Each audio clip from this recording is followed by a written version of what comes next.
Assalamualaikum warahmatullahi wabarakatuh. Waalaikumsalam Waalaikumsalam warahmatullahi wabarakatuh. Selamat pagi anak-anak. pagi Pagi, Bu. Bu. Gimana kabarnya hari ini?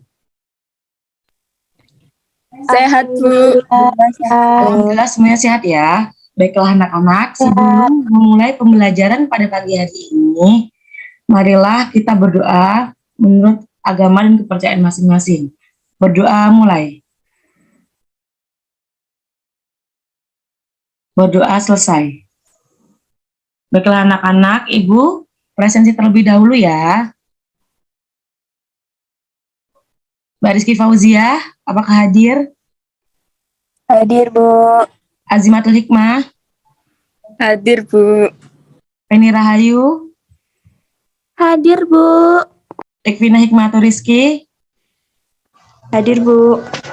Parikatus Solihah. Hadir Bu. Alhamdulillah semuanya hadir ya anak-anak. Baiklah anak-anak, pada sebelum memulai materi pada pagi hari ini, Ibu mau bertanya nih kepada kalian semua. Ketika di rumah ada yang sakit ataupun teman-teman ada yang sakit, persiapan perawatan kedaruratan yang kalian lakukan itu seperti apa anak-anak? Ada tidak pertolongan pertama ketika ada teman kalian yang sakit? Dikasih obat, Bu. Ya, bagus. Selain itu apalagi ada lagi yang tahu biasanya seperti apa?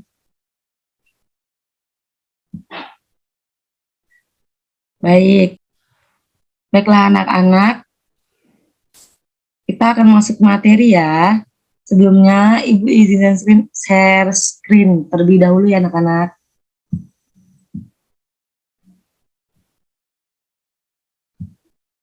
Apakah sudah terlihat?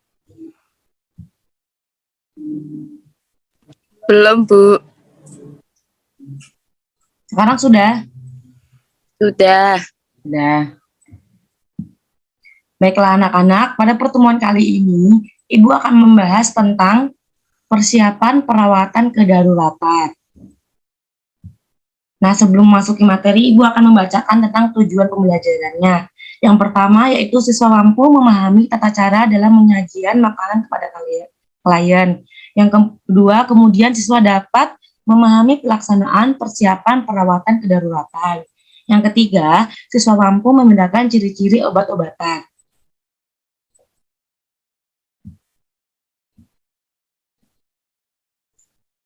Baiklah anak-anak, materi yang pertama yaitu tentang menyajikan dan memberikan makanan untuk klien. Nah, secara fisiologis, saat sakit indera pengecap kita mengalami perubahan, yaitu apa yang kita makan akan terasa tidak enak atau pahit. Nah, selain itu juga, pada saat sakit selera makan berkurang dari sebelumnya. Jadi ketika sakit itu pasti selera makan tuh biasanya hilang. Kemudian makanan yang disajikan berbeda-beda sesuai dengan berat badan, berat ringannya penyakit, kemampuan mencerna makanan, serta jenis penyakit. Tujuan pemberian makanan adalah untuk memenuhi kebutuhan klien selama masa perawatan. Jadi, walaupun sakit, juga harus tetap memberikan makanan kepada klien ya, maksudnya kepada orang-orang yang sakit juga, supaya mereka ketika sakit itu juga tetap ada asupan vitamin, energi-energi makanan gitu ya anak-anak. Selanjutnya yaitu cara menyajikan makanan. Sebaiknya makanan disajikan di atas sebuah baki agar tidak berceceran dan mudah untuk dibawa.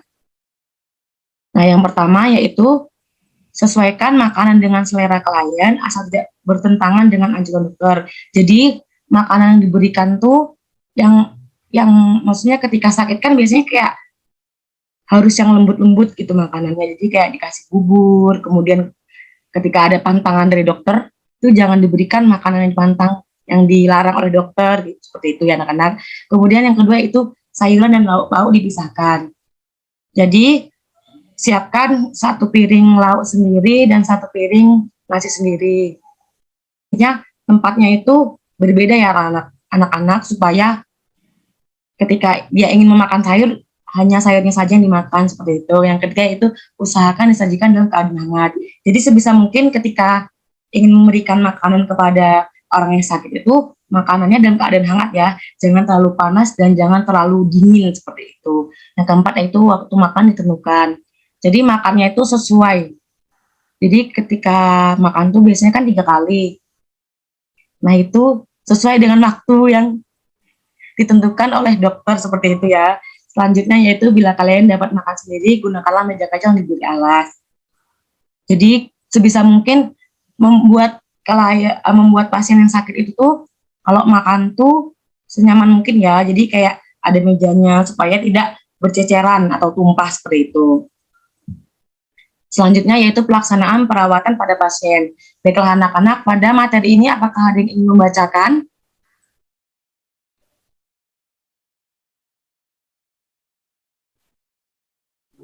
Apakah ada yang ingin membacakan tentang materi pelaksanaan perawatan pada pasien?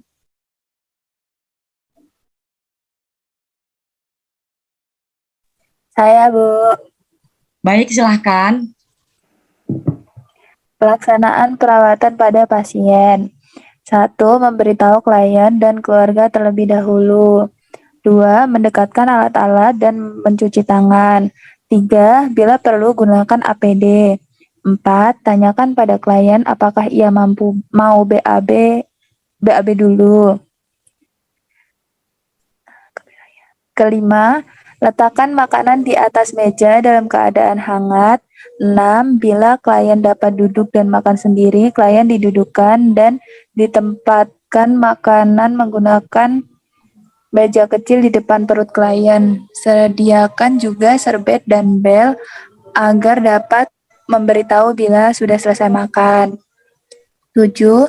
Bila klien dapat makan sendiri tetapi tidak boleh duduk, maka miringkan tubuh klien ke sebelah kiri agar bisa makan dengan tangan kanan. Letakkan serbet di bawah dagu klien dan untuk minum gunakan sedotan. Gunakan bel agar klien dapat memberitahu jika selesai makan. 8. Bila klien perlu disuap, tidurkan seenak mungkin lalu pasangkan serbet di atas dada. Tanyakan apakah mau minum dulu atau tidak. Perlu duduk di samping klien untuk menyuapi. Saat memberi minum, kepala klien diangkat dengan tangan kiri dan tangan kanan memegang gelas yang dibantu sedotan. 9. Selesai makan alat dibereskan. 10. Melepas APD dan mencuci tangan. 11. Catat dalam buku harian jumlah makanan yang dihabiskan. Sudah, Bu. Baik, terima kasih Mbak Gigi telah membacakan materi tentang pelaksanaan perawatan pada pasien. Apakah sampai sini ada yang ingin ditanyakan? Belum, Bu. Belum. Baik anak-anak, Ibu lanjutkan ya. Selanjutnya, yaitu pemberian obat pada pasien. Nah, pemberian obat-obat pada pasien ini bertujuan untuk mempercepat penyembuhan, pencegahan penularan, mengurangi penderitaan. Pada pemberian obat ini, jadi seseorang yang memberi obat tuh harus mengerti gitu, macam-macam obat kayak gitu. Jadi yang pertama ini ada pil. Nah, pil ini bentuknya bundar dan bagian luar dilapisi tepung atau bahan yang mengkilap dapat berlapis gula. Jadi pil ini seperti ini anak-anak. Nih, ini adalah contoh pil. Atau ini juga bisa, apakah terlihat anak-anak? Ini contoh pil. Kemudian selanjutnya itu tablet. Nah, tablet ini pada umumnya berbentuk pipih, bermacam-macam, seperti bulat atau persegi. Dan biasanya tuh di tengah terdapat garis. Nah, seperti ini anak contoh-contohnya. Apakah terlihat? Jadi bagian tengahnya itu biasanya juga terdapat garis tengah. Bentuknya bulat ataupun lonjong. Selanjutnya yaitu kaplet. Nah, kaplet ini obat yang dipadatkan yang berbentuk kapsul. Jadi contohnya seperti ini anak-anak. Seperti ini. Apakah terlihat? Nah, yang selanjutnya yaitu kapsul. Nah, kapsul ini bentuknya bulat dan panjang, terbuat dari bahan gelatin, dapat keras atau lunak.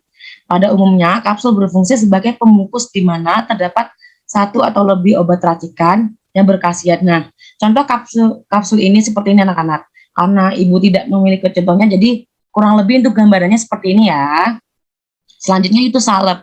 Nah, salep ini adalah obat luar, untuk obat yang kepadatannya seperti mentega, dikemas, dapat tutup khusus obat oles pada permukaan kulit atau selaput lendir. Nah, jadi contohnya seperti ini anak-anak pada gambar ini.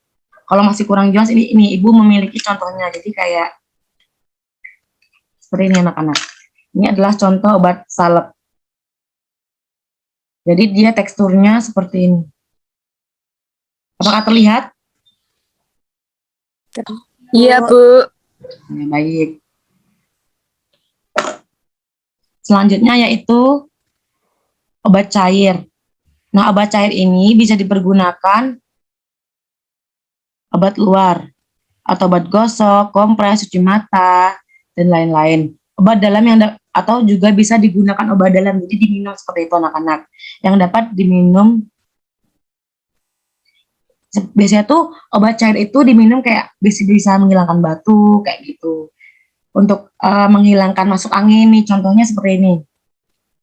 Kelihatan anak-anak kayak tolak angin nih, obat cair. Ada juga biasanya dia seperti kemasan seperti ini. Ini contoh gambar yang Ibu berikan pada PowerPoint. Selanjutnya yaitu obat puyer. Nah, obat puyer ini obat yang berbentuk bubuk atau obat racikan dari berbagai jenis obat dikemas dalam bungkusan. Nah, ini adalah contoh dari obat puyer. Atau juga bisa seperti ini nih. Obatnya bubuk ya nih, seperti ini. Kurang lebih seperti ini. Selanjutnya yaitu suntikan. Nah, suntikan itu obat yang dikemas dalam botol atau flacon atau amput hanya dipergunakan oleh tenaga medis. Nah, ini seperti ini suntikan anak-anak. Selanjutnya yaitu suppositorial. Nah, suppositorial ini jenis obat yang bentuknya lonjong seperti torpedo yang sebagai obat serap yang dimasukkan dalam anus atau vagina. Jadi ini seperti dulkolak ini. Biasanya obat ini diberikan hanya untuk orang yang kayak bebelen. Tahu bebelen nggak? Bebelen itu kayak tidak bisa mengeluarkan, tidak bisa BAB seperti itu. Jadi nanti obatnya ini dimasukkan ke dalam, maaf ya anak-anak, ke dalam anus ataupun vagina. Anus, biasanya ke dalam anus ya. Selanjutnya yaitu gas. Nah, gas ini adalah obat yang berbentuk gas yang dipergunakan untuk melegakan jalannya pernafasan yang dihirup melalui hidung.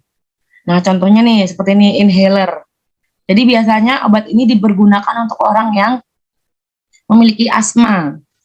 Jadi dia dari mulut dihisap seperti itu. Nah, sampai pada pemberian obat pada pasien ini apakah ada yang ingin ditanyakan? Tidak, Bu. Baik, Ibu lanjutkan ya. Selanjutnya yaitu mengenal etiket atau label obat. Nah, yang pertama yaitu warnanya ya. Nah, pada warna obat ini, yang pertama yaitu putih, merupakan obat yang dapat diminum atau obat dalam. Yang kedua yaitu berwarna biru.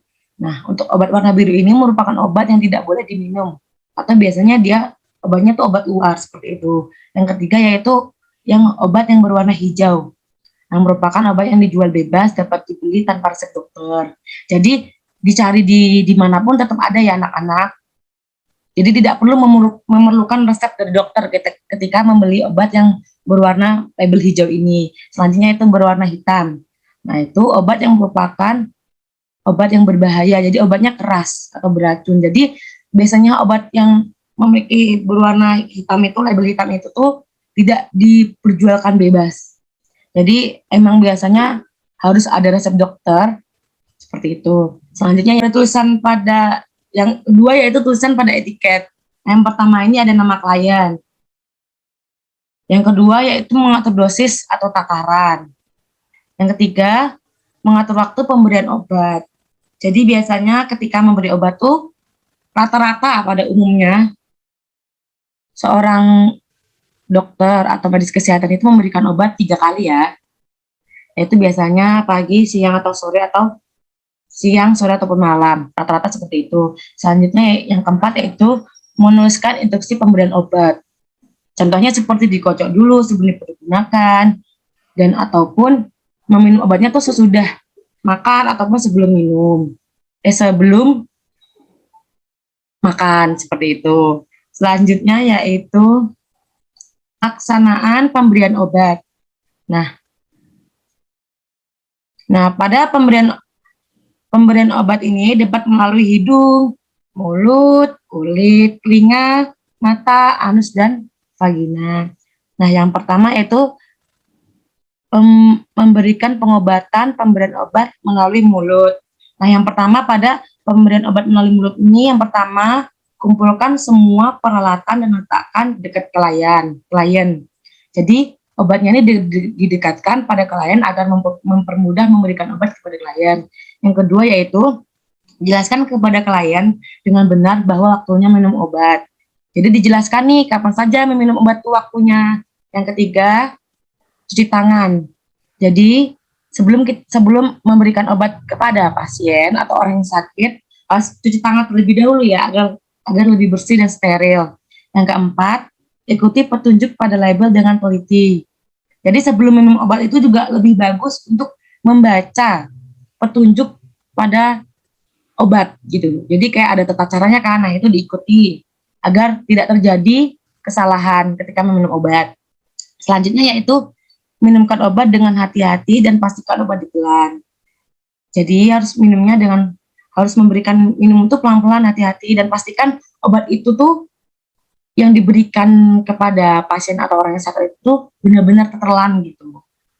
Selanjutnya, perhatikan reaksi klien setelah minum obat, kemudian catat reaksinya dan hentikan pengobatan apabila klien tidak merasa lebih baik dan konsultasikan kepada dokter yang merawat.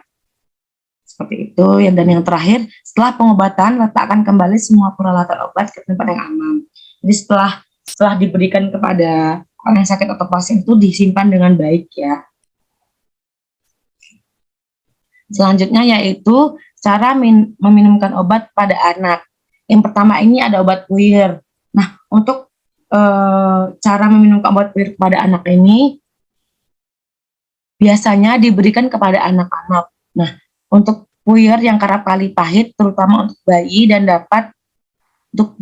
anak, dapat dicampur air, gula atau teh manis. Jadi agar anak-anak bisa meminum obat itu tuh bisa memberikan air gula untuk menghilangkan rasa pahit pada obat tersebut. Jadi anak pun juga sedikit ada kemauan gitu untuk minum obat. Selanjutnya yaitu untuk obat pil atau tablet. Nah, untuk obat pil atau tablet ini, kan karena obat pil atau tablet ini berbentuk seperti ini, tidak mungkin kan anak-anak itu langsung bisa menelan gitu. Jadi harus dihaluskan ya anak-anak. Jadi dihaluskan dulu obat tablet atau pil, kemudian dicampur dengan air. Nah, boleh juga dicampur dengan gula atau teh manis. Nah, kemudian diaduk sampai merata dan dianjurkan tidak menutup hidung anak yang sakit. Jadi ketika minum obat itu tuh jangan menutup hidung gitu, hidungnya tuh jangan ditutup gitu. Seperti itu. Nah, selanjutnya yaitu cara memberikan obat tetes. Nah, cara memberikan obat tetes ini yang pertama yaitu telinga. Telinga yaitu meminta kepada orang yang sakit atau pasien itu tuh berbaring miring. Kemudian dengan telinga yang sakit berada di atas. Jadi ketika berbaring di atas kasur, kemudian obat tetesnya itu diteteskan di atas telinga. Kemudian di bagian telinga ini dipegang. Yang sakit agak ditarik ke atas, ke belakang. Nah, pada saat posisi seperti itu, kemudian diteteskan obatnya ke dalam telinga. Seperti itu.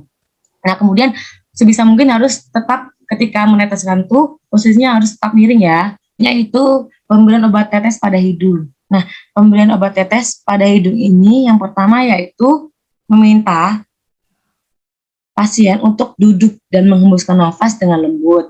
Kemudian pada bagian kepala ditarik ke belakang. Terus kemudian agak dimiringkan kepala klien ke salah satu sisi. Kemudian bersihkan lubang hidung dengan cotton bud. Jadi dibersihkan dulu sebelum meneteskan obat tetes hidung. Kemudian setelah dibersihkan, teteskan obat, kemudian tutup lubang hidung yang lainnya. Minta klien menengadahkan kepala ke belakang selama beberapa menit setelah dimasukkan obat. Jadi setelah dimasukkan obat itu diteteskan nih, misalkan yang diteteskan sebelah kanan, kemudian yang sebelah kiri ini ditutup, kemudian diteteskan, dan minta agak dimiringkan kepalanya beberapa menit setelah dimasukkan obat tetes ke dalam hidung. Nah, selanjutnya yaitu cara memberikan obat tetes di pada bagian mata.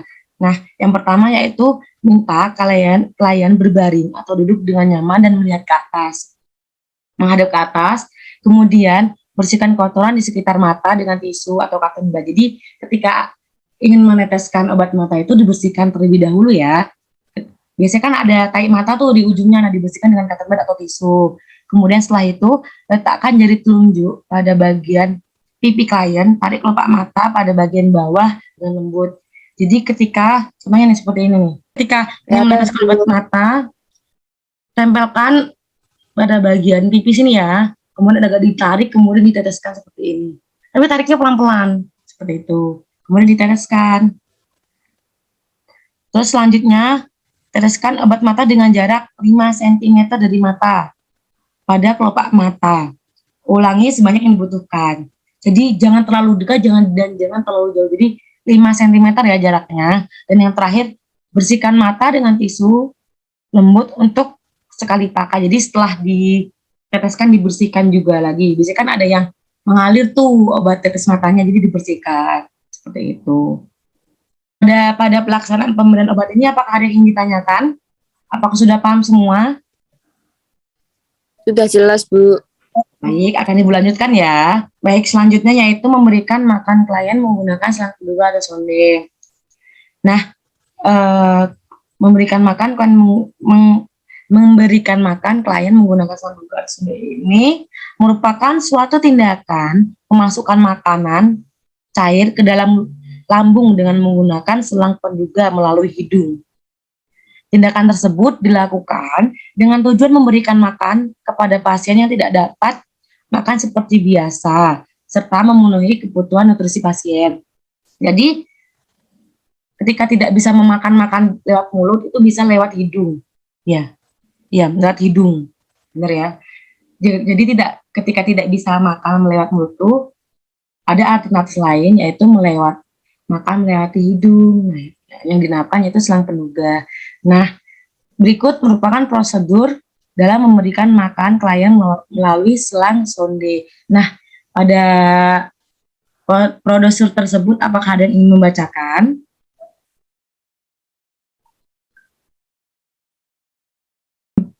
Saya, Bu. Baik, silakan. Yang pertama yaitu memberitahu keluarga terlebih dahulu, kemudian dekatkan peralatan yang akan digunakan. B. Jangan lupa cuci tangan dan pakai APD. C. Atur posisi pasien sesuai dengan keadaannya.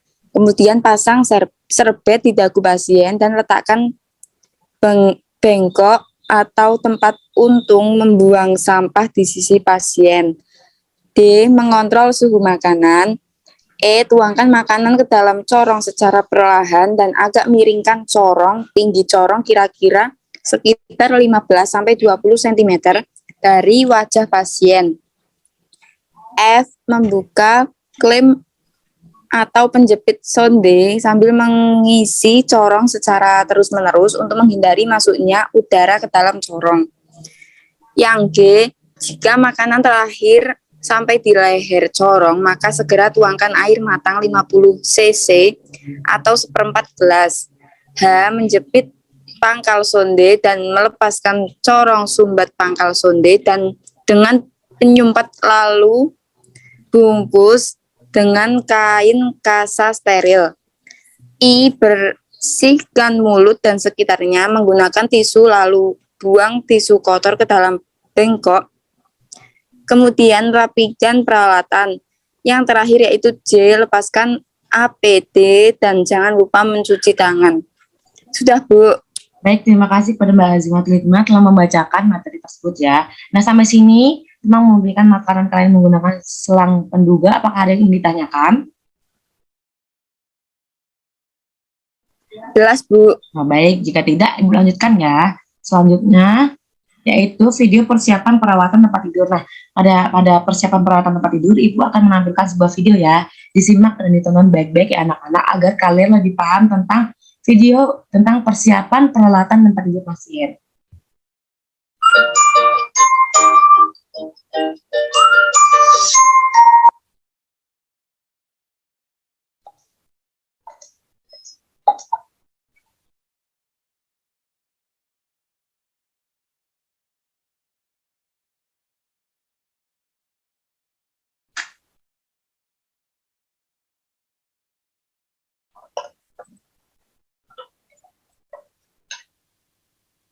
Alat-alat yang diperlukan adalah 1.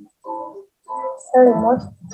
Lipatlah selimut dengan cara seperti berikut.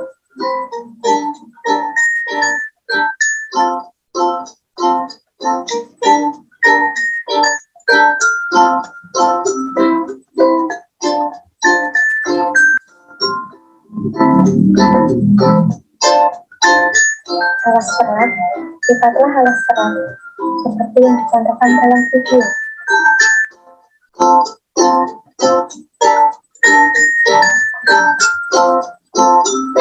Kemudian, lipatlah serat seperti melipat alas serat.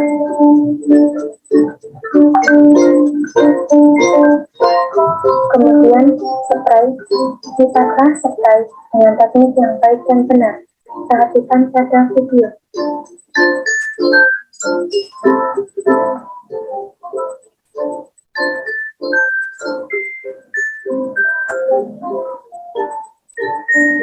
Adapun bantal bersih dan sarung bantal. Dan yang terakhir, keranjang kotor.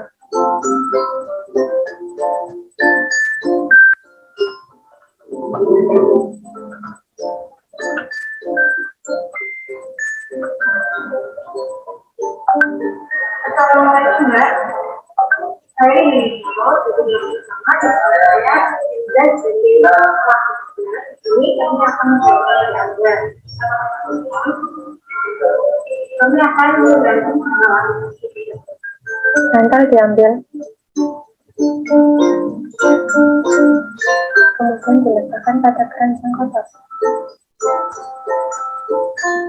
Dan kita akan mengambil berikut gulung selimut,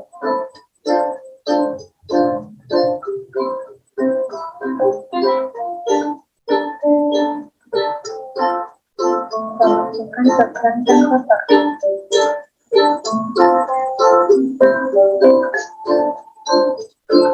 Pasien dimiringkan menghadap ke pelaku 2 dengan cara tangan kanan ditekuk di atas dada, tangan kiri diletakkan di samping kepala, dan kaki kanan di atas kaki kiri.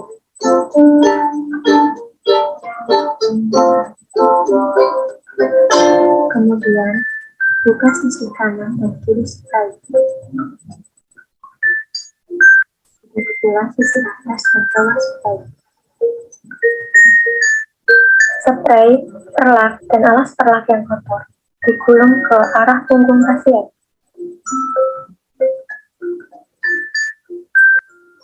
Spray yang bersih dipasangkan dengan cara dibuka separuh, kemudian lipatan yang di atas gulung ke arah punggung pasien.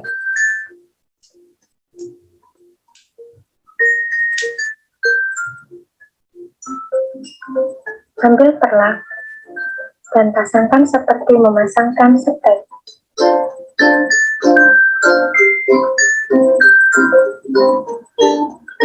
Demikian pula dengan alas perlak yang bersih. Pasangkan di atas perlak dengan cara seperti memasangkan spray.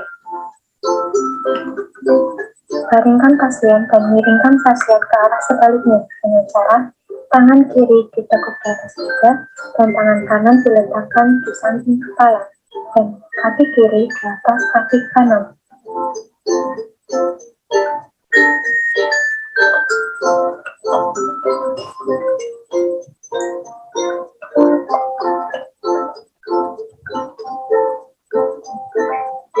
Buka gulungan spray, perlak, dan alas perlak yang bersih supaya menutupi kasur.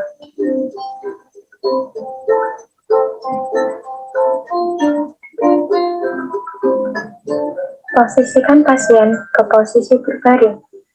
Selanjutnya, masukkan atau rapikan sisi kanan dan kiri. Buatlah lipatan diagonal 45 derajat di masing-masing sudut kasur. Begitu pula sisi atas atau kepala dan sisi bawah atau kaki.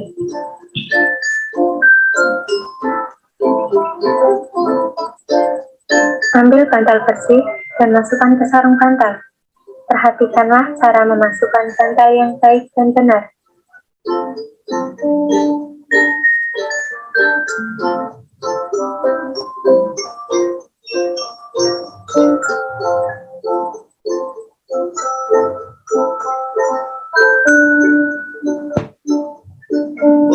Kemudian, letakkan di bawah kepala pasien.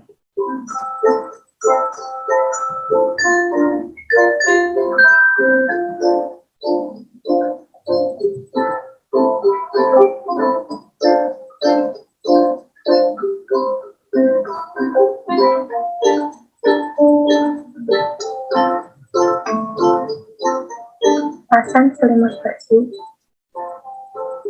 Berikan lipatan di sisi atas atau bagian dada.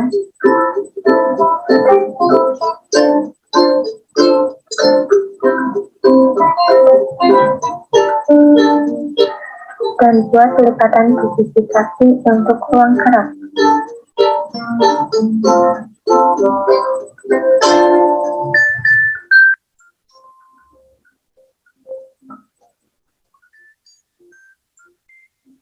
Selipkan selimut ke dalam kasur.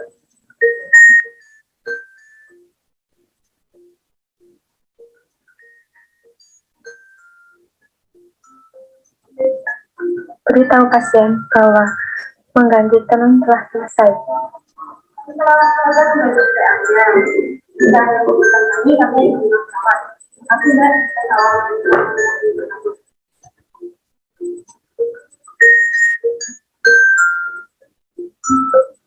Baiklah anak-anak, itulah tadi video persiapan perawatan tempat tidur pasien. Nah, untuk penayangan video ini tadi, apakah ada yang ditanyakan?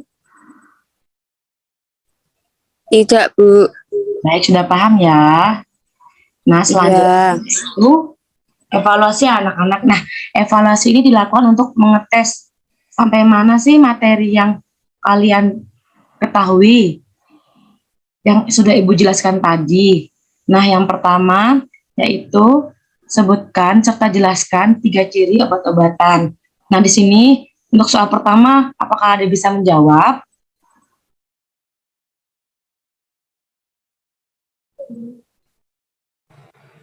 Saya, Bu. Nah, baik, silahkan Mbak Rizky. Pertama, pil, Bu. Bentuknya itu bundar, bagian luar dilapisi tepung atau bahan yang agak mengkilap dan dapat berlapis gula. Yang kedua, tablet. Itu bentuknya pipih, terus bermacam-macam juga. Ada yang bulat, persegi, dan bergaris tengah. Terus kaplet, yaitu obat yang dipadatkan yang berbentuk kapsul. Sudah, Bu. Baik, sudah, terima kasih Mbak Rizky Fauzia telah menjawab pertanyaan yang Ibu berikan. Nah, baik, tadi pertanyaan yang Ibu berikan, sebutkan dan jelaskan 3 ciri-ciri obat-obatan. Nah, kemudian Mbak Rizky Fauzia menjawab dengan sangat benar sekali ya. Terima kasih Mbak Rizky Fauzia, berarti dari tadi Mbak Rizky Fauzia sangat-sangat memperhatikan apa yang Ibu berikan tadi, materi tadi ya. Nah, selanjutnya yaitu pertanyaan kedua, yaitu sebutkan tata cara dalam penyajian makanan. Nah, di sini siapa yang bisa menjawab pertanyaan tersebut? Saya, Bu. Baik, silakan Mbak Azimatul Hikmah. Ada 5 cara menyajikan makanan.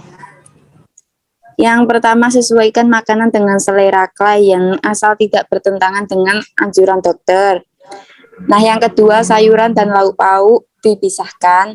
Yang ketiga, usahakan disajikan dalam keadaan hangat. Yang keempat, waktu makan ditentukan.